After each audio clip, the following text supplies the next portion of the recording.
अब जो टॉपिक है हमारे पास वो है बाइनोमियल एक्सपेंशन। बाइनोमियल एक्सपेंशन में हमें एक्सप्रेशन दिया होता है, जैसे यहाँ पे स्टैंडर्ड जो है वो a प्लस बी है टू द पावर जो भी हो। अब ए एस लेवल में जो भी है हमारे पास, जो भी बाइनोमियल एक्सपेंशन का है, उसमें हमारे पास हमेशा n होगा, पॉजिटिव होगा, और वो होगा एक इंटीजर, वो होगा एक पॉजिटिव इंटीजर। लेकिन A2 में ऐसा नहीं होता। A2 में डेसिमल्स भी होते हैं और काफ़ी अलग केस होता है A2 में, तो वहाँ पे अभी हम नहीं जाएंगे। अभी n जो हमारे पास है वो है एक पॉजिटिव इंटीजर। उसी के साथ हम आगे बढ़ेंगे, यही इसी केस के साथ, क्योंकि पूरे पूरे एस में हमारे पास n एक पॉजिटिव इंटीजर है। तो स्टैंडर्ड फॉर्म को हम कैसे करते हैं, क्या नाम है, एक्सपेंड कैसे करते हैं। तो यहाँ पे हम स्टैंडर्ड फॉर्म देख लेते हैं क्या है। हमारे पास है a plus B to the power n whole power n। तो उसे एक्सपेंड ऐसे करते हैं। तो ये होती है हमारी पहली टर्म, ये होती है टर्म 1, ये होती है हमारी टर्म 2, ये होती है हमारी टर्म 3, और ये होती है हमारी टर्म 4। अब इसको थोड़ा सा एक्सप्लेन कर देते हैं। अगर यहाँ पे देखा जाए तो a to the power n है, सही है, तो यहाँ पे directly a to the power n आ जाती है। फिर दूसरी टर्म में क्या होता है, a to the power n plus n c one, a to the power n minus 1 और b की पावर 1। a की पावर माइनस हुई है और b की पावर बढ़ी है। इसे थोड़ा सा और अभी बताते हैं। तो यहाँ पे फिर जब NC2 टर्म 3 पे हम आए तो plus NC2, a to the power n minus 2, b to the power n, b to the power square, b square. तो यहाँ पे फिर से a की पावर 1 कम हुई है लास्ट वाली टर्म से अगर कंपेयर की जाए, और b की पावर 1 प्लस हुई है अगर लास्ट वाली टर्म से कंपेयर किया जाए। और टर्म फोर्थ में भी है कि NC4, a to power n minus 3, b to the power cube. तो यहाँ पर भी b की पावर बढ़ी है और a की पावर कम हुई है। अब यहाँ पे पहली वाली टर्म में भी यही हो रहा था, लेकिन यहाँ से स्टार्ट किया है वहाँ पे यही हो रहा था, लेकिन यहाँ पे हमने कुछ चीज़ें लिखी नहीं है आसानी के लिए अपनी। तो यहाँ पे था NC0, a to power n और b टू द पावर 0। तो NC0 कुछ भी C0 हमेशा 1 होता है, और a to the power n तो लिखी हुई है, और b टू द पावर 0 और कुछ भी पावर 0 भी 1 ही होता है। तो a to the power n इंटू 1 तो a to the power n ही बचता हर सिनेरियो में, भले n की पावर जो भी होती, n जो भी इंटीजर होता। तो इसलिए हमने सिर्फ और सिर्फ a to the power n लिखा है इस टर्म 1 में। अब यहाँ पे जो देखा जाए तो ये यहाँ पे NC1 हो गया, यहाँ पे NC0 था, 0 से 1 हुआ। इस तरह हम लोग हर एक टर्म पे आगे बढ़ रहे हैं। तो यहाँ पे अगर हमें T2 निकालने को कहा जाए, find out term 2 in this expression a plus b, ये हमें एक्सप्रेशन दिया और बोला हो कि इसमें टर्म 2 निकालो। तो हम क्या करते हैं, NC1 a to the power n minus 1 और b टू द पावर 1। तो यहाँ पे ये 2 है, तो यहाँ पे NC1 n माइनस 1 और b टू पावर 1, 2 से एक नंबर नीचे जो कि 1 होता है। अब अगर यहाँ पे हमें टर्म 26 निकालने को बोला जाए तो हम लोग यहाँ पे क्या करेंगे, NC25 a to the power n माइनस 25 और b टू द पावर 25। अब इसका एक जनरल फॉर्मूला भी होता है टर्म r। टर्म n इसलिए नहीं लिखते हैं क्योंकि n तो हम लोग इसके लिए भी यूज़ करते हैं, इस एक्सपेंशन वाले एक्सप्रेशन में, जनरल एक्सप्रेशन है, इसलिए हम टर्म r इस तरह यूज़ करते हैं। तो वो फॉर्मूला होता है TR, बल्कि इस फॉर्मूला को तभी दिखाया जाएगा जब इसकी एक्सरसाइज की जाएगी। तो अभी आगे थोड़ा सा कंटिन्यू करते हैं। तो यहाँ पे NCR है क्या, ये C, आप पहले तो ये कैलकुलेटर में डालेंगे, आप अपने कैलकुलेटर में आप इसे डालेंगे, दिखा भी देता हूँ मैं कैलकुलेटर में कौन सा होता है ये। तो कैलकुलेटर में हमारे पास C आता है। कैलकुलेटर में पहले तो आप कोई भी नंबर लिख दें। अगर हम निकालना चाह रहे हैं 5C2 तो हमने 5 लिखा पहले कैलकुलेटर में, और शिफ्ट दबाया और डिवाइड का साइन दबाया, तो आपके पास C आ जाएगा। और उसके बाद आप कोई भी नंबर, 5C2 हम कह रहे थे, तो 5C2 10 होता है। देख लेते हैं, इसका आंसर बिल्कुल सही है, 10 आ रहा है। ये 5C2 कुछ ऐसा होता है। अभी कैलकुलेटर फोकस नहीं कर रहा है, लेकिन इस ब्लर इमेज में भी आप देख सकते हैं कि यहाँ पे 5 है, C है और 2 है। आगे कंटिन्यू करते हैं। लेकिन हम वैसे तो NCR ये होता है कि ये जनरल फॉर्मूला लिखा हुआ है NCR का, n और r कोई भी इंटीजर्स हो सकते हैं, n और r कोई भी इंटीजर्स हो सकते हैं। तो ऊपर होता है न्यूमरेटर में होता है n का फैक्टोरियल और डिनोमिनेटर में होता है r का factorial into n minus r का फैक्टोरियल। 2 का फैक्टोरियल होता है 2 इंटू 1। अगर आपको पता नहीं फैक्टोरियल क्या होता है इसलिए ये लिखा हुआ है कि फैक्टोरियल कैसे निकालते हैं। तो 3 का फैक्टोरियल होता है 3 इंटू 2 इंटू 1। 4 का फैक्टोरियल होता है 4 इंटू 3 इंटू 2 इंटू 1। और 5 का factorial 5 into 4 into 4 5 into 4 into 3 into 2 into 1। हमेशा अपने छोटे नंबर से मल्टीप्लाई होते होते होते होते 1 तक जब तक नहीं आ जाए तब तक इसे करते रहते। तो 2 का फैक्टोरियल होता है 2, 3 का फैक्टोरियल होता है 6, 4 3 12, 12 2 24, 4 का फैक्टोरियल होता है 24, 5 का फैक्टोरियल होता है 5 इंटू 4 इंटू 3 5 4 20, 20 3 60, 62 120। ये है हमारा फैक्टोरियल तक का यहाँ का।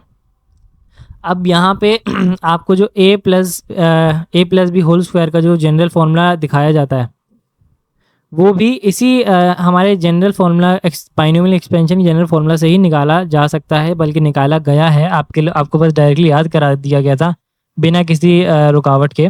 तो यहाँ पे देखा जाए तो यहाँ पे a to the power n पहली टर्म होती है हमारे पास a to the power n। तो a to the power n यहाँ पे n है हमारे पास 2, तो a टू द पावर 2 करना था, a टू द पावर 2। थोड़ा जूम कर लेते हैं। a to the power 2 plus nc1, तो हो गया 2 हमारे पास n हमारी वैल्यू थी 2, तो 2c1 into a to the power n minus 1, तो ये 2 माइनस 1 और b टू द पावर 1। फिर से हम प्लस करेंगे, ये हमारी टर्म 2 है और ये हमारी टर्म 1 है। For the sake of simplicity ये ब्रैकेट्स डाले गए हैं ताकि हम बाद में कंफ्यूज ना हो जाए। फिर ये एंड में हमारे पास हो गया ये n था हमारे पास 2, तो ये nc2 आना था अब हमारे पास 2c2 into a to the power n minus 2 था तो ये 2 माइनस 2 था और into b to the power 2 था। यहाँ पे अब हम इस सॉल्व करें तो 2 a स्क्वायर प्लस इस ब्रैकेट में आएगा 2c1। 2c1 हम डाल के देख लेते हैं क्या होता है। 2c1 होता है 2, a to the power 2 minus 1 होता है 1, तो a आ जाएगा सिर्फ, और b to the power 1 b होता है, प्लस 2c2। तो 2c2 कोई भी टर्म जैसे 5c2 10c2 10c10 5c5 ये इनका आंसर हमेशा 1 आता है। तो 2c2 होता है हमारे पास 1 इंटू कुछ भी करेंगे तो वही आएगा a to the power 2 minus 2। तो यहाँ पे हम लिख भी लेते हैं 1 a to the power 2 minus 2, a to the power 0 0 कोई भी पावर 0 1 होता है, और ये b स्क्वायर, तो a square plus 2ab plus b square, इस तरह ये आया है। आगे कंटिन्यू करते हैं। आगे फिर से कि एक हमारे जाने माने उसको ले लेते हैं फॉर्मूले को और उसे एक्सपेरिमेंट करते हैं, a माइनस बी का होल स्क्वायर। तो ये भी उसी तरह होगा a to the power n, तो हमारे पास फिर से n2 है तो a स्क्वायर प्लस nc1, तो ये 2c1 into a to the power n minus 1, और यहाँ पे minus b to the power, यहाँ पे माइनस b लेंगे हम क्योंकि यहाँ पे माइनस भी था वहाँ पे प्लस भी था, to the power 1 into 2c2 जो कि फिर से 1 होता है, a to the power 2 minus 2 sorry n minus 2, तो ये n की वैल्यू 2 थी, और यहाँ पे वैसे प्लस आना था, सारी टर्म्स आपस में प्लस होती है बाइनोमियल एक्सपेंशन में, और यहाँ पे आना था b to the minus b to the power 2। ये हमारा बना है। इसे अब हम सिंप्लीफाई करेंगे तो हमारे पास आएगी अपनी final equation a square plus 2, यहाँ पे था 2 माइनस 1 था, यहाँ पे 2 a टू द पावर 1 और माइनस b है यहाँ पे minus b to the power 1 plus 2c2 1 होता है, a टू द पावर 0 होगा हमारे पास फिर से 1, तो यहाँ पे माइनस b का स्क्वायर, किसी भी चीज़ का अगर आप स्क्वायर करें तो किसी भी माइनस चीज़ का अगर आप स्क्वायर करें तो फिर वो पॉजिटिव आती है, और पॉजिटिव का स्क्वायर तो ऑब्वियसली पॉजिटिव ही होता है। यहाँ पे फिर से b स्क्वायर आ रहा है, a स्क्वायर यहाँ पे b माइनस b को हमें मल्टीप्लाई किया, minus 2ab plus B square. अब यहाँ पे हम थोड़ा सा और आगे इसको एक्सपेंड करेंगे अपनी इस वाली इक्वेशन को, क्योंकि अभी करके दिखाते हैं कि ये हो गया a to the power n, ये a to the power cube है, plus 3c1 into A to the power 3-1, n-1 था तो ये प्लस लिखने की ज़रूरत नहीं है, तो हम यहाँ पे directly b to the power cube b to the power 1 करेंगे, फिर plus 3c2 into A to the power n-2 करेंगे तो 3-2 into B to the power square, फिर से प्लस करेंगे 3c3 into A to the power n-3, तो हो गया 3-3 into B to the power cube, b cube. अब यहाँ पे देखते हैं हमारे पास ए क्यूब प्लस 3c1 3 होता है, ए पहले हम लिख लेना जो हम बोल रहे हैं, 3 होता है, 3c1 3 होता है, कोई भी टर्म c1, कोई भी नंबर c1 वो नंबर ही होता है, तो ए टू द पावर 3-1 ये स्क्वायर हुआ, और b प्लस 3c2, ये देख लेना 3c2 क्या होता है, 3 शिफ्ट डिवाइड इन और फिर 2 इक्वल्स टू 3, तो 3c2 भी हमारे पास 3 ही होता है, ए टू द पावर है 3-2, 3-2 1 होता है, और b का स्क्वायर, प्लस 3c3 1 होता है, ए टू द पावर 0 भी 1 होता है, और b क्यूब है, तो b क्यूब इंटू 1 तो b क्यूब ही होता है। ये हो गया हमारे पास फाइनल आंसर। एक चीज़ जो मैं यहाँ पे बताना चाहूँगा वो है कि अगर जो भी आपकी n है, जो भी आपकी पावर है, जिससे आप जो आपकी एक्सपेंशन की पावर है, जैसे यहाँ इस सिनेरियो में हमारे पास a plus B to the power n है, n है हमारे पास 3, तो हमारे पास टर्म्स कितनी आएंगी, हमारे पास टर्म्स 4 आएंगे, 1 2 3 और ये 4, तो ये 4 टर्म्स हैं जब हमारे पास पावर क्यूब है, और यहाँ पे a माइनस बी का होल स्क्वायर है, तो यहाँ पे हमारे पास 3 टर्म्स है, जो भी हमारे पास पावर होगी उसको +1 करेंगे उतनी टर्म्स हमारे पास आएंगी, यहाँ पे 4 टर्म्स आएंगी, यहाँ पे 3 टर्म्स आएंगी क्योंकि हमारी पावर स्क्वायर है। प्रैक्टिस क्वेश्चन में अगर हम जाएं और इसको आगे जाकर थोड़ा देखें तो ये 2 + x टू द पावर 5 है, तो इसकी कितनी टर्म्स होंगी, इसकी टर्म्स होंगी 6 टर्म्स एक्सपेंड हो पाएंगी, इसमें से निकल के 6 टर्म्स एक्सपेंशन के बाद निकलेंगी। तो अभी हम लोग a माइनस बी का क्यूब, ये छोटे छोटे एक्सप्रेशन आपको सॉल्व करके इसलिए दिखाए जा रहे हैं क्योंकि जिन एक्सप्रेशन से ज़्यादा आप फेमिलियर है, जिन फॉर्मूलाज को आपने देखा हुआ है, वो आप देख के ज़्यादा अच्छे से ग्रेस कर पाएंगे इसका कॉन्सेप्ट, ये बाइनोमियल एक्सपेंशन का। तो ये फिर से a to the power cube है plus 3c1 into A to the power 3-1 into minus B to the power 1 plus 3c2 into A to the power 3-2 और फिर minus B to the power square plus 3c3 into A to the power 3-3 जो कि 0 हो जाएगा, into B to the power minus B to the power, ये हमारा cube हो जाएगा। यहाँ पे हम देखते हैं A to the power cube A cube होता है, तो यहाँ पे प्लस 3c1, तो ये 3 ही होता है ए स्क्वायर, और यहाँ पे फिर माइनस बी आएगा, इसे हम लोग एंड में मल्टीप्लाई कर लेंगे, प्लस 3c2 भी हमारे पास 3 ही होता है। अभी हमने लास्ट टाइम कैलकुलेट किया था 3c2 तो 3 आया था, और यहाँ पे हो गया a टू द पावर 1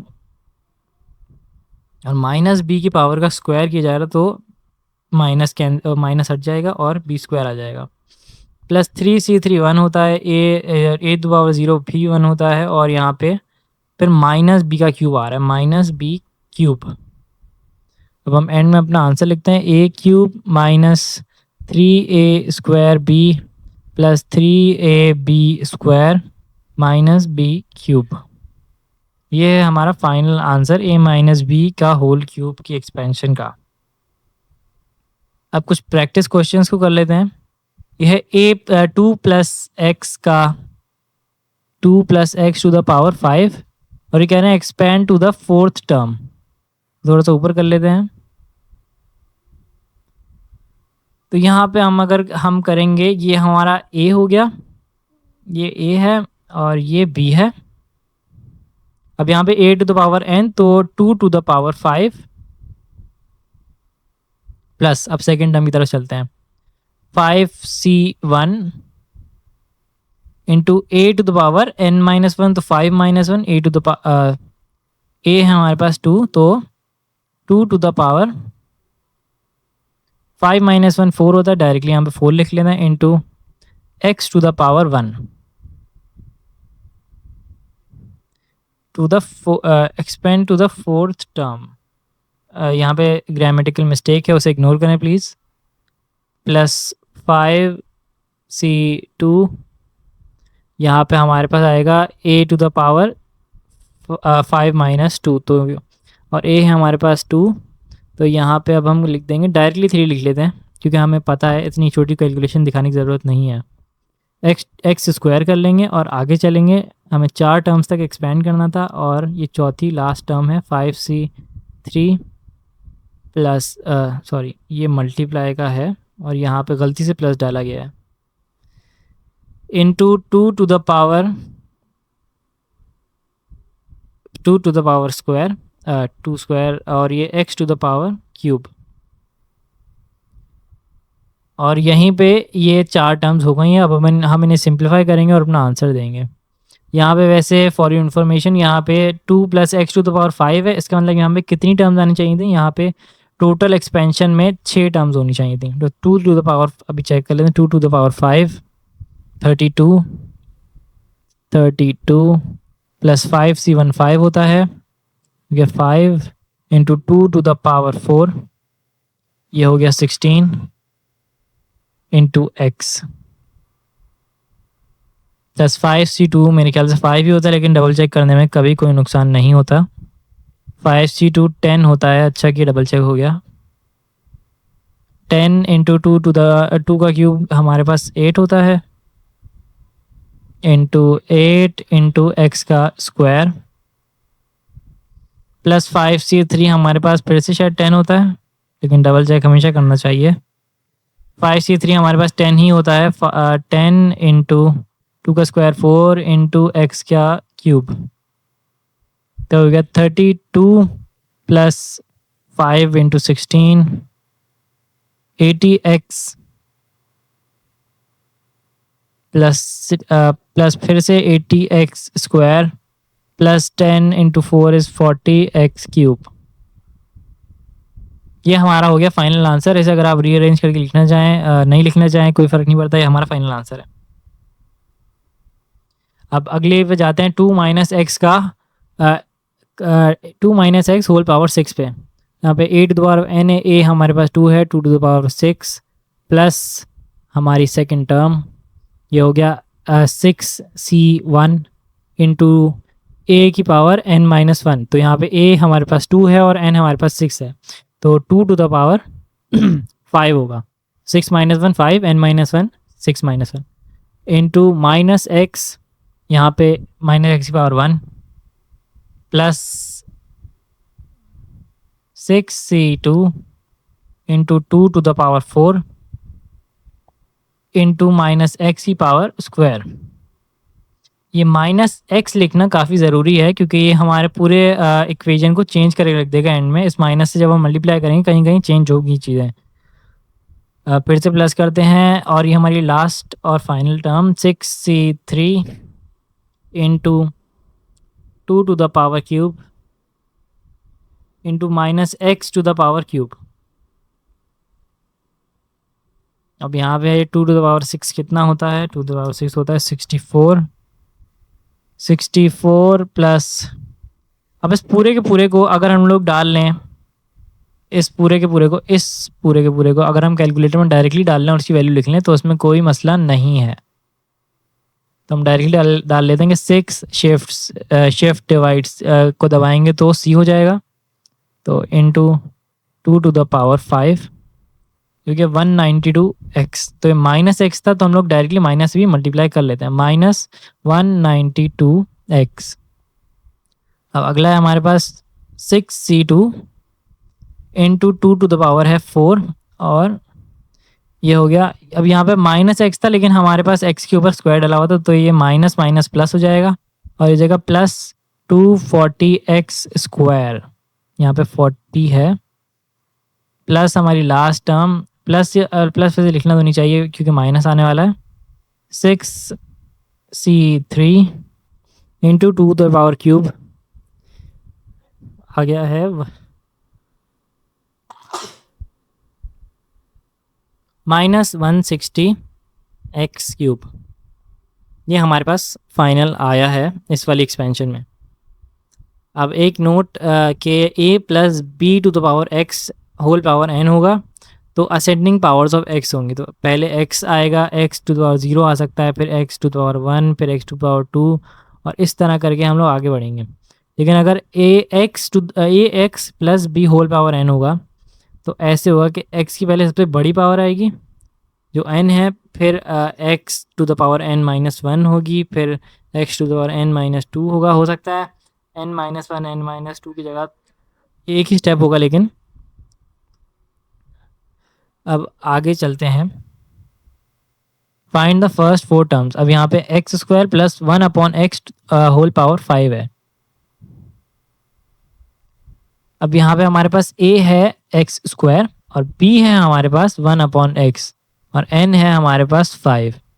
तो यहाँ से स्टार्ट करते हैं, X square to the power 5 plus 5c1 into X square to the power 4 into -1 upon X to the power 1। Minus लगाना बहुत ज़रूरी है, इसे आपने भूलना नहीं है। 5c2 into X square to the power 3 into -1 upon X to the power square. अब हमारी लास्ट टर्म, क्योंकि इन्होंने कहा था फाइंड द फर्स्ट 4 टर्म्स, यहाँ पे 5c3 into X square to the power 2 plus -1 upon X का क्यूब। अब यहाँ पे एक्स स्क्वायर पावर्स मल्टीप्लाई होंगी, 2 5 are 10 प्लस 5c1 होते हैं 5, लेकिन यहाँ पे थोड़ी सी सिंप्लीफिकेशन होगी, 2 4 are 8 और यहाँ पे हो जाएगा x टू द पावर 8 और यहाँ पे -1 अपॉन एक्स से मल्टीप्लाई हो रहा है। अब यहाँ पे एक x नीचे है, एक x 8 ऊपर है, यहाँ पे सिंप्लीफाई होकर x टू द पावर 7 आ जाएगी अगले स्टेप में। 5c2 हमारे पास 10 होता है, हमने लास्ट टाइम भी चेक किया था, plus 10x to the power 6 हो जाएगा और ये हो जाएगा माइनस माइनस प्लस होते हैं तो 1 अपॉन एक्स स्क्वायर हो जाएगा, प्लस 5c3 फिर से चेक कर लेते हैं। 5c3 हमारे पास 10 होता है, plus 10 into X to the power 4 और यहाँ पे -1 अपॉन एक्स क्यूब आएगा जब हम -1 अपॉन एक्स को पावर 3 देंगे। अब यहाँ पर हमारे पास फाइनल आ जाएगा x to the power 10 plus -5x to the power 7। यहाँ से x एक गायब हुआ, ऊपर से माइनस हुआ। वैसे तो इसको लॉजिक समझाने की ज़रूरत नहीं है कि लेवल स्टूडेंट को, लेकिन फिर भी इंडाइसिस का रूल लगा यहाँ पे 10x to the power 6 into 1 upon X square, तो ये हो गया plus 10 to the power x, 6 minus 2 is 4। अब यहाँ पे माइनस ये हुआ 4 minus 3 is 1, 10x to the power 1। अब यहाँ पे एक थोड़ी अलग बात आप नोटिस कर रहे होंगे कि यहाँ पे x पहले 10 था, फिर x 7 था, फिर x 4 था, फिर x था। तो यहाँ पे हम एक चीज़ नोटिस कर सकते हैं कि अभी तक जो हमने किया उसमें या तो था हमारे पास x के जो स्टेप थे हमारे पास, या तो वो 1 से 2 3 4 5 पे जा रहा था, या तो रिवर्स में जा रहा था। ऐसे रिवर्स के हमने क्वेश्चन नहीं किया अभी शायद, लेकिन जो भी था हमारे पास x के इस तरह के स्टेप नहीं थे। तो यहाँ पे स्टेप हमारे पास 3 है, 10 माइनस 7 3, फिर 7 माइनस 4 3, 4 माइनस 3 इज़ 1। तो यहाँ पे इस तरह 3 के डिफरेंस पे आ रही थी हमारे पास x की वैल्यूज़। तो ये बात भी याद करने की है, क्योंकि हमें कभी काम आ सकती है, अभी आगे एक्सरसाइज में काम आएगी हमारे पास ये बात कि 3 के स्टेप पे चल रहे हैं। तो अभी हम अगला एक लास्ट क्वेश्चन कर लेते हैं और उसके बाद हम इसे अगले टॉपिक पे थोड़ा सा आ जाएंगे। अब ये x plus 2x² to the power 5, a की पावर हमारे पास x है, b की पावर हमारे पास 2x² है और n की पावर हमारे पास 5 है। तो x to the power n, तो ये x to the power 5 plus 5c1 into x to the power 4 और यहाँ पे 2x² टू द पावर 1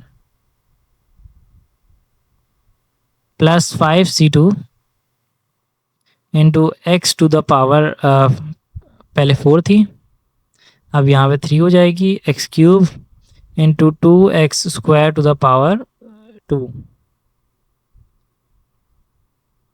हमारी फाइनल टर्म वो है 5c3 into X to the power square into 2x² to the power 1। Sorry, यहाँ पे तो पावर इंक्रीज होती है, 2x to the power cube. ये हो गया हमारे पास x to the power 5 plus 5c1 5 होता है हमारे पास। तो ये हो गया, इसे डायरेक्टली हमें डाल लेना चाहिए कैलकुलेटर में शुरू से ही, ताकि हमारी आदत बन जाए। 5c1 इंटू 2, ये हो गया हमारे पास 10, तो ये हो गया 10 x टू द पावर 4 और x² था, यहाँ पे दोनों की पावर्स प्लस होंगी और 4 प्लस 2 हो जाता है हमारे पास 6। 5c2, अब यहाँ पे 5c2 डाला हमने इंटू 2 का स्क्वायर, क्योंकि यहाँ पे 5c2 है और यहाँ पे 2x² का स्क्वायर है, तो यहाँ पे हमारे पास आ गया 40। यहाँ पे प्लस 40 और हम x को चेक कर लेते हैं, यहाँ पे x³ है और यहाँ पे x पावर 4 है, तो 4 प्लस 3 7 होते हैं, x टू द पावर 7 आ गया। और लास्ट में हमारे पास है 5c3 और 2 का हमारे पास हो जाएगा फिर क्यूब, यहाँ पे हमारे पास आ गया 80 x टू द पावर 8 आना चाहिए, क्योंकि यहाँ पे भी एक का डिफरेंस था x की पावर में, यहाँ पे भी एक का डिफरेंस था, तो यहाँ पे भी एक का डिफरेंस ही होना चाहिए, लेकिन हम फिर भी डबल चेक कर लेते हैं। x² था यहाँ पे और यहाँ पे 2 3 6 था, तो 6 प्लस 2 भी 8 ही होता है हमारे पास। लास्ट जो पावर आई है x की वो है x टू द पावर 8। अगले भी चलते हैं हम, यहाँ पे वो हमसे कह रहा है कि find the coefficient of x² इस एक्सपेंशन में, x माइनस 2 अपॉन x में to the whole power 5, find the coefficient of x। तो हम कोएफिशिएंट ऑफ x कैसे फाइंड करेंगे कि यहाँ पे जैसे अभी ऊपर देखा है हमने, अगर मान लें इस क्वेश्चन में लिखा होता find the coefficient of x to the power 7, तो हमें पहले तो हमें पता होता कि x का पहला जो है हमारे पास टर्म जो है x to a to the power n होती है, तो x टू द पावर 5 है। फिर हम दूसरी टर्म निकाल लेते, हम जब निकालते दूसरी टर्म तो हमारे पास वो आती x टू द पावर 6। इन दो टर्म से हमें पता चल गया कि x का जो स्टेप है, जो डिफरेंस है वो क्या है, वो डिफरेंस क्या है हमें इससे पता चल गया है। तो एक स्टेप का डिफरेंस है और अगली टर्म हमारे पास x टू द पावर 7 आनी थी और उसके बाद x टू द पावर 8। अब हमारे पास टर्म 1 ये थी, टर्म 2 ये थी और टर्म 3 हमारे पास ये होनी चाहिए। तो टर्म 3 पे हमें पता चल गया कि x टू द पावर 7 होगी, तो हमारा जो जनरल फॉर्मूला है वो है r+1 equals to NCr a to the power n minus r और b to the power r। अब ये फॉर्मूला देखने में मुझे भी काफ़ी कंफ्यूजिंग लगता है, शायद आपको भी लग रहा होगा, तो इसलिए मैं इसे अपने माइंड में इस तरह याद रखता हूँ कि t सेकेंड टर्म है तो NC1 होगा, जो भी यहाँ पे टर्म है उससे एक नंबर कम, तो NC1 into a to the power जो भी हमारे पास टर्म है उससे एक नंबर कम, a टू द पावर 1 और b टू द पावर जो भी हमारे पास टर्म है, जो भी हमारे पास टर्म है वो ही उससे एक नंबर कम। सॉरी n-1 है यहाँ पे और b की पावर 1। अब यहाँ पे t क्यूब जो है हमारे पास एन सी और जो भी हमारे पास टर्म है उससे एक कम, तो एन सी 2 हो जाएगा। हो जाएगा a to the power n minus जो भी हमारे पास टर्म है उससे एक कम, तो एन माइनस 2 हो जाएगा। और बी टू द पावर हमारे पास 2 हो जाएगा जो भी हमारे पास टर्म है उससे एक कम। तो अब हम आगे चलते हैं। वैसे तो जनरल फार्मूला याद करना डेफिनेटली रिकमेंडेड है, लेकिन अगर आप अपने दिमाग में कोई तरीका बना लें याद करने का तो वो भी आपको बस याद होना चाहिए फॉर्मूला, आपको आपने कैसे भी लिख लें। तो यहाँ पे वो कह रहे हैं हमारे पास find the coefficient of x square. अब पहले तो हमें पता करना पड़ेगा कि किस टर्म पे जाके एक्स स्क्वायर आ रहा है। तो हम इसकी एक्सपेंशन में पहली दो टर्म्स अब हम निकाल लेते हैं ताकि हमें पता चल जाए कि किस जगह आ रहा है, किस टर्म पे आ रहा है हमारे पास कोफिशिएंट ऑफ एक्स। तो यहाँ पे पहली हो जाएगी X to the power 5 plus 5c1 into X to the power 4 into -2 upon X to the power 1। इसे सॉल्व करें तो 5x² प्लस 5 और यहाँ पे -2 था, यहाँ पे हम डायरेक्टली मल्टीप्लाई कर लेते हैं तो ये -10। अब यहाँ पे x की पावर 1 थी, यहाँ पे x की पावर 4 थी, 4 - 1 हो जाएगा हमारे पास 3। अब हमें पता चल गया कि पहली टर्म हमारे पास ये है, दूसरी टर्म हमारे पास ये है और दोनों में कितना फ़र्क है। पहले में x टू द पावर 5 है, दूसरे में x टू द पावर 3 है। तो इन दोनों में 2 का फ़र्क है। 5 - 2 इज़ 3। तो हम नेक्स्ट टर्म में भी अज्यूम कर सकते हैं कि 2 का ही फ़र्क होगा बिना उसे निकाले। तो अब हम यहाँ पे हमें पता चल गया हमें टर्म 3 निकालनी जहाँ पे x होगा सिर्फ, और उसका कोफिशिएंट हमें बताना है। तो टर्म 3 का क्या फॉर्मूला है, एन सी जो भी टर्म है उससे एक नंबर कम, तो NC2 into A to the power n minus जो भी नंबर है उससे एक नंबर कम n-2 और b टू द पावर जो भी हमारे पास टर्म है उससे एक नंबर कम, तो b² हो गया। अब यहाँ पे हम अपनी वैल्यूज़ पुट करते हैं। n था हमारे पास 5 था, n हमारे पास 5 है। ऊपर आप एक्सपेंशन में देख सकते हैं कि n हमारे पास 5 है। NC2 तो 5C2 इंटू ए हमारे पास x है, तो n हमारे पास 5 था, 5 - 2 और b हमारे पास था -2 अपॉन x का whole square.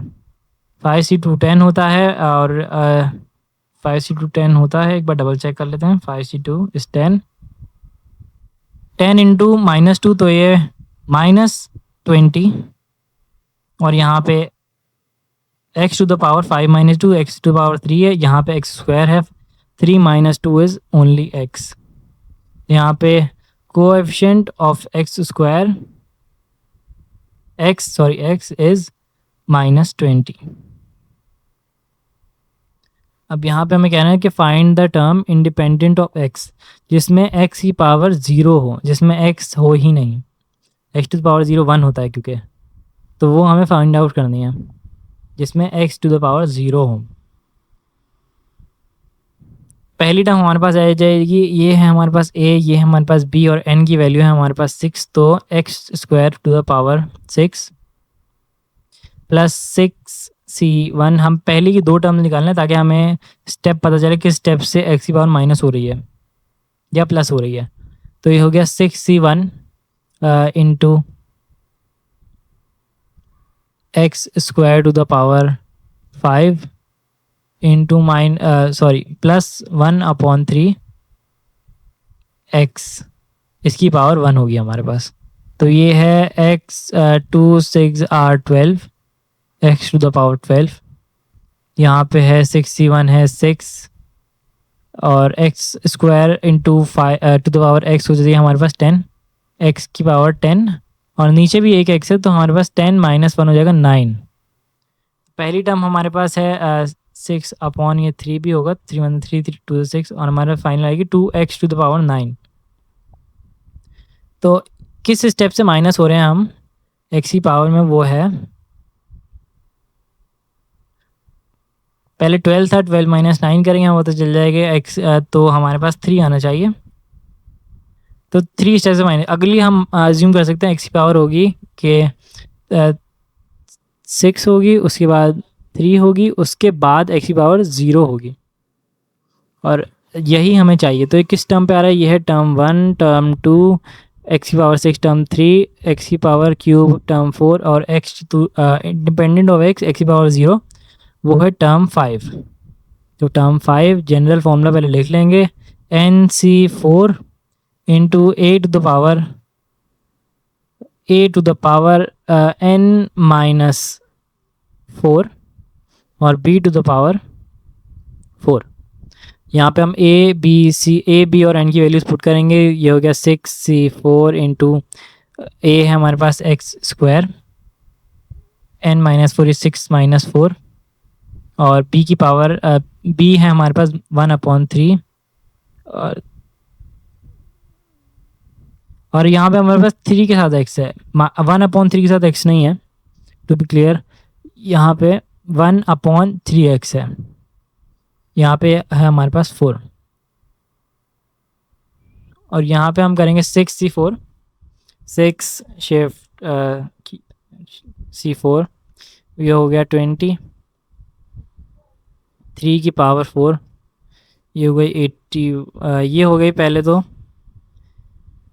X square into 6 minus 4 is 6 minus 4 is 2, तो x ये हो गई x टू द पावर 4 और ये हो गई 1/3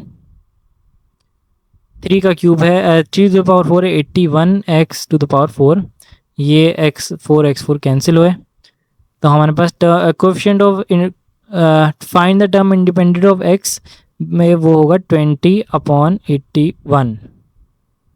ये हमारे पास फाइनल आंसर। इसे हम लोग लिख देंगे the term independent of x in this expression की जगह ये एक्सप्रेशन लिखा जाएगा इज 20/81, अगर आप और ख़ूबसूरती से लिखना चाहते हैं।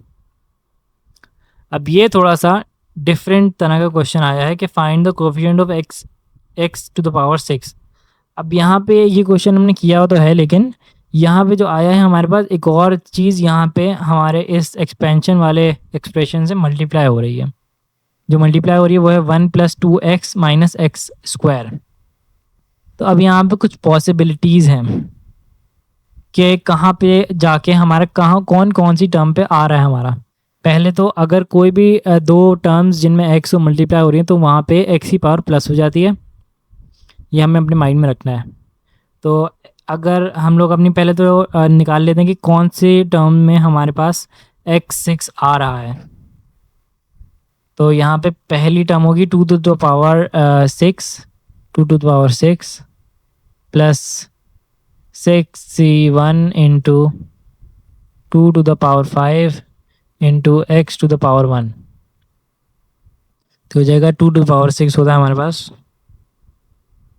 64 और यहाँ पे x की पावर 0 थी क्योंकि ये टर्म इंडिपेंडेंट ऑफ x थी, x की पावर 0 1 होगा और 1 मल्टीप्लाई बाय 64 है 64 प्लस 6c1, ये हो गया 6c1 into 2 to the power 5, ये हो गया हमारे पास 192 प्लस 192x। तो हमारे पास इस तरह एक का स्टेप चल रहा है। तो हमारे पास x0 है, फिर x1 है, x2, x3, x4, x5 और x6 आ रहा है। ये टर्म 1 है, ये टर्म 2 है, ये टर्म 3 है और ये है हमारे पास टर्म 5। यहाँ पे हमें जो करना चाहिए वो है कि मैं आपको थोड़ा सा एक्सपेंड करके दिखाता हूँ, फिर मैं आपको दिखाता हूँ कैसे कैसे x टू द पावर 6 आ सकता है। तो पहले तो यहाँ पे x टू द पावर पहले जो जहाँ अगर हम लोग x इसको 1 से मल्टीप्लाई करें तो हमारे पास x टू द पावर 6 की वैल्यू आएगी। फिर इस 2x को हम किस से मल्टीप्लाई करें कि हमारे पास फिर से x टू द पावर 6 आएगी, 2x इंटू इस टर्म 5 के x टू द पावर 5। तो यहाँ पे हमारे पास फिर से अगर हम इसको और 2x को मल्टीप्लाई करें तो हमारे पास टर्म आएगी हमारे पास x टू द पावर 6। फिर हम फिर से इस माइनस एक्स स्क्वायर को मल्टीप्लाई करें x टू द पावर 4 से, तो फिर से हमारे पास x टू द पावर 6 आएगी, x to the power 4 into X to the power square. तो यहाँ पे दोनों प्लस हो जाएंगे, हमारी पावर्स प्लस हो जाएंगी इंटाइजर्स के रूल के हिसाब से और हमारे पास फिर से x टू पावर 6 आएंगी। फिर एंड में जब हम तीनों के कोएफिशिएंट को प्लस कर लेंगे तो हमारे पास एक फाइनल कोएफिशिएंट आएगा, वो होगा हमारा आंसर। तो इसे थोड़ा सा लेके चलते हैं। तो हमें निकालनी है टर्म 4 से लेकर, सॉरी ये term 1, term 2, term 3, term 4, term 5, term 6, term 7। तो टर्म 5 से लेकर टर्म 7 तक हमें जाना है और हमें फिर मिल जाएगा हमारा desired answer, term 5, term 6, term 7। तो अब यहाँ पे थोड़ी सी टर्म 7 की जगह बना लेते हैं।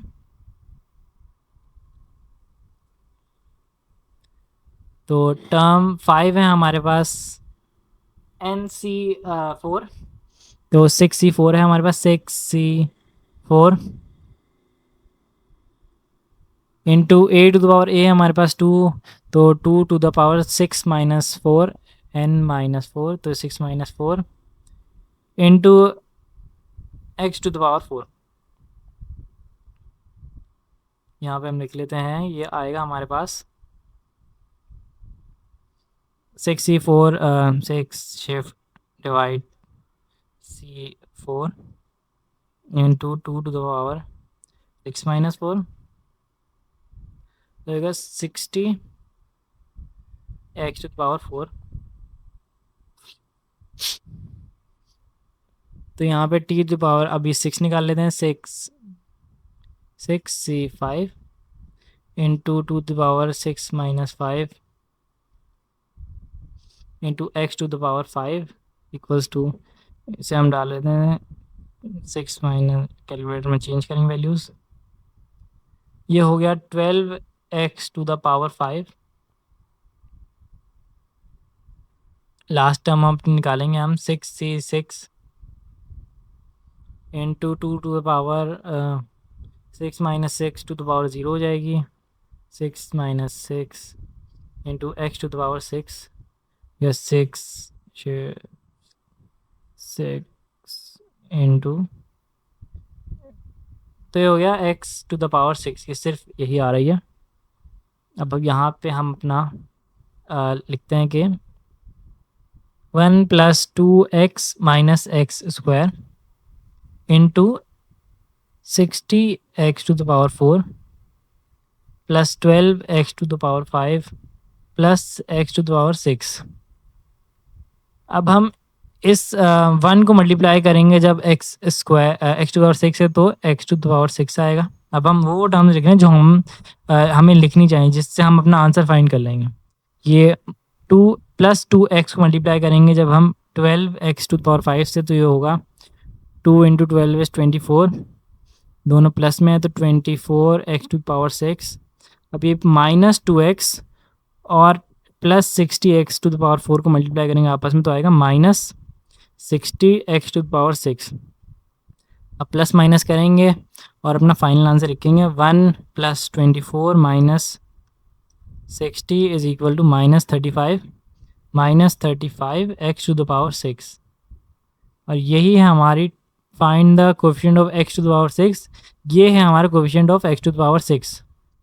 इन क्वेश्चन में आपको थोड़ा सा अपना दिमाग ज़्यादा यूज़ करना पड़ेगा, क्योंकि यहाँ पे आपको थोड़ी सी अपनी लॉजिकल थिंकिंग यूज़ करके देखना पड़ेगा कि कौन कौन सी एक्सपेंशन के बाद, टर्म्स मल्टीप्लाई होने के बाद हमारे पास x टू द पावर 6 या डिज़ायर्ड हमारी x टू द पावर आएगी, तो फिर जाके हम उसका कोएफिशिएंट निकाल के अपने आंसर लिख सकें। तो इसमें हमारे पास आंसर आया -35। अगले में अगर हम चलें तो यहाँ पे 5 प्लस एक्स स्क्वायर, और हमें ढूंढनी है एक्स स्क्वायर का कोएफिशिएंट। पहले तो हम फिर से देख लेते हैं स्टेप कितने का है, डिफरेंस कितना है हर x की वैल्यू में। तो यहाँ पे a की पावर 1 है, b की पावर -3x है और c की और n की पावर है 6, तो ये a to the power n हो जाएगा हमारे पास। ये हो गया 1 to the power 6 plus 6c1 into 1 to the power 5 into minus 3x to the power 1। ये हो गया हमारे पास 1 प्लस 6c1 6 होता है, 6 3 18 होता है, ये हो गया। और ये -3 है तो हम लिखेंगे -18x।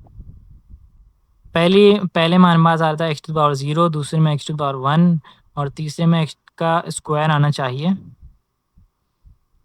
तो यही हो रहा है हमारे पास। और अब हम सोचते हैं कि हमें क्या क्या मल्टीप्लाई करने के बाद आ जाएगी एक्स स्क्वायर की कोफिशिएंट। तो 5 को हम किस किस से मल्टीप्लाई करेंगे और आंसर हमारे पास एक्स स्क्वायर के साथ आएगा। तो 5 को इससे मल्टीप्लाई करेंगे तो हमारे पास एक्स स्क्वायर के साथ आंसर नहीं आएगा, एक्स टू पावर 0 के साथ आंसर आएगा जो कि 1 होती है। यहाँ पे इससे मल्टीप्लाई करेंगे तो 5x आना चाहिए, और इससे मल्टीप्लाई करेंगे तो जो भी टर्म इसके साथ होगी और 5 मल्टीप्लाई करने के साथ तो 5x स्क्वायर, एक्स स्क्वायर में ही आंसर आना चाहिए। तो एक ये टर्म है, हमें निकालनी चाहिए टर्म। ये टर्म 1 थी, ये टर्म 2 थी, ये टर्म 3 है, तो टर्म 3 हमें निकालनी चाहिए।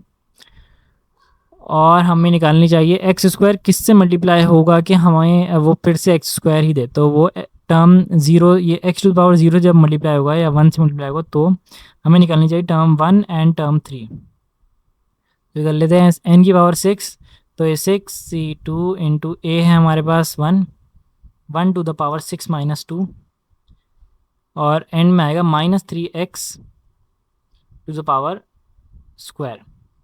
ये हो गया 6c0।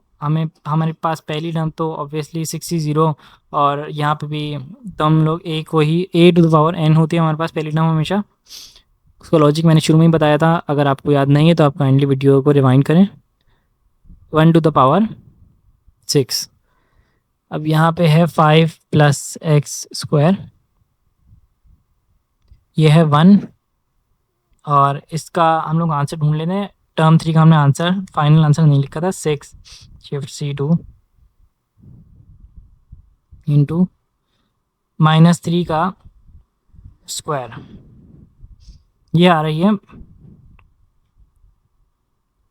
Plus 135 x square. ये है हमारे पास 5 इंटू 135 एक्स स्क्वायर, 5 इंटू 135 का, अब यहाँ पे 675 है, 675 एक्स स्क्वायर, और यहाँ पे एक्स स्क्वायर इंटू 1 होगा तो एक्स स्क्वायर आ जाएगा। 676 हमारे पास आंसर आया है, और कोएफिशिएंट ऑफ एक्स स्क्वायर है 676। यहीं तक थी हमारे बाइनोमियल एक्सपेंशन की थ्योरी। इसके बाद जो वीडियो आएगी वो बाइनोमियल एक्सपेंशन के पास पेपर्स होंगे। अगर आपने यहाँ तक सब कुछ समझ लिया, इसका मतलब आप पास पेपर्स काफ़ी इजीली अटैम्प्ट कर सकते हैं इसके, क्योंकि पास पेपर में भी मेनली यही हो रहा होता है कि find the coefficient of x square, या कोई भी term find the coefficient of any x square करके जो भी देते हैं, या कहते हैं कि find the first 3 terms of this expansion, या इस तरह के क्वेश्चन होते हैं। सारे के सारे क्वेश्चन की वेरिएशन मैंने इस वीडियो में, इस थ्योरी वाले सेशन में करा दी है। इसके बाद जो नेक्स्ट वीडियो आएगी वो पास्ट पेपर्स की होगी। तो थैंक यू फॉर वॉचिंग।